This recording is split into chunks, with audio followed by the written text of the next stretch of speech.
नमस्कार, प्रभात साखी news network और आप सभी का स्वागत है। प्रधानमंत्री नरेंद्र मोदी का जन्मदिन भले ही बुधवार को रहा हो, लेकिन उत्सव का माहौल गुरुवार को भी जारी रहा। इंदिरा गांधी इंडोर स्टेडियम में गीतकार मनोज मुंतशिर ने अपने नवीनतम सांस्कृतिक प्रस्तुतिकरण मेरा देश पहले के माध्यम से प्रधानमंत्री के जीवन को नाटकीय रूप में प्रस्तुत किया। कार्यक्रम का उद्घाटन बीजेपी अध्यक्ष जेपी नड्डा ने किया। इस अवसर पर मुख्यमंत्री रेखा गुप्ता और दिल्ली सरकार के मंत्री कपिल मिश्रा उपस्थित रहे। इस संगीतात्मक गाथा का निर्देशन दीपक गत्तानी ने किया और गायक बी प्राक ने प्रस्तुति दी। मंचन की शुरुआत भगवान श्री राम के स्मरण से हुई, जिसमें राम के राज्याभिषेक से पहले आने वाली चुनौतियों के समानांतर मोदी के संघर्ष और नेतृत्व तक की यात्रा को दर्शाया गया। कथा में बचपन के नरू से लेकर वडनगर की चाय की दुकान और मां हीराबेन के स्नेहपूर्ण प्रभाव को भी सामने लाया गया।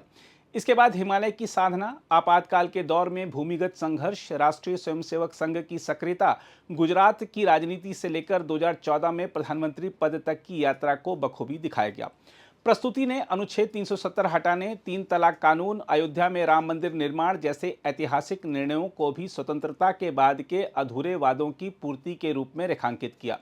अंतिम दृश्य में चंद्रयान 3, डिजिटल इंडिया, आर्थिक विकास और सर्जिकल स्ट्राइक जैसे प्रतीकों के जरिए मोदी को 21वीं सदी के भारत के शिल्पकार के रूप में उकेरा गया।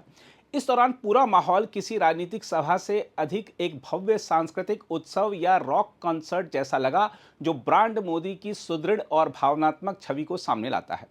देखा जाए तो कपिल मिश्रा ने दिल्ली का कला और संस्कृति मंत्री बनने के बाद से राष्ट्रीय राजधानी को देश की विविध संस्कृति से भरे आयोजनों का स्थल बना दिया है।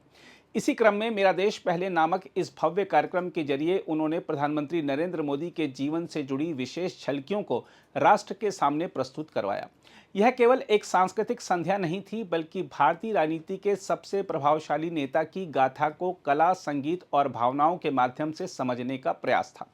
मनोज मुंतशिर की शैली ने दर्शकों को मोदी के जीवन के आरंभिक संघर्षों, बचपन की सादगी और मातृ संस्कारों से जोड़ते हुए उस दौर तक पहुंचाया जब वे तपस्या और सेवा की भावना से राष्ट्रीय राजनीति के पथ पर अग्रसर हुए। यह कथा केवल घटनाओं का पुनर्पाठ नहीं थी, बल्कि प्रतीकात्मक रूप से यह दिखाने का प्रयास भी था कि कैसे व्यक्तिगत त्याग और तपस्या राष्ट्रीय धारा को दिशा दे सकती है।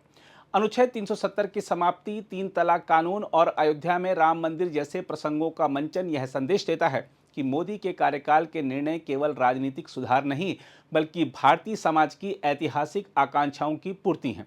इन दृश्यों ने यह स्पष्ट किया कि ब्रांड मोदी की लोकप्रियता केवल प्रशासनिक उपलब्धियों पर आधारित नहीं, बल्कि सांस्कृतिक और भावनात्मक जुड़ाव से भी पोषित है।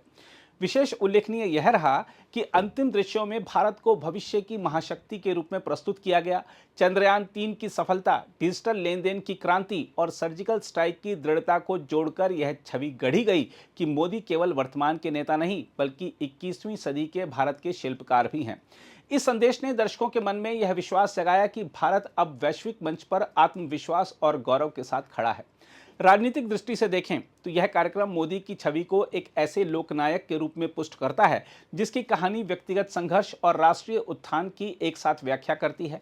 यही कारण है कि यह आयोजन महज एक जन्मदिन समारोह से कहीं आगे बढ़कर एक सांस्कृतिक राजनीतिक विमर्श बन गया। बहरहाल, कपिल मिश्रा और उनकी टीम द्वारा आयोजित इस तरह के कार्यक्रम दिल्ली को केवल राजनीति का केंद्र ही नहीं, बल्कि भारतीय संस्कृति और लोकतांत्रिक नेतृत्व के प्रतीकात्मक उत्सवों का मंच भी बना रहे हैं।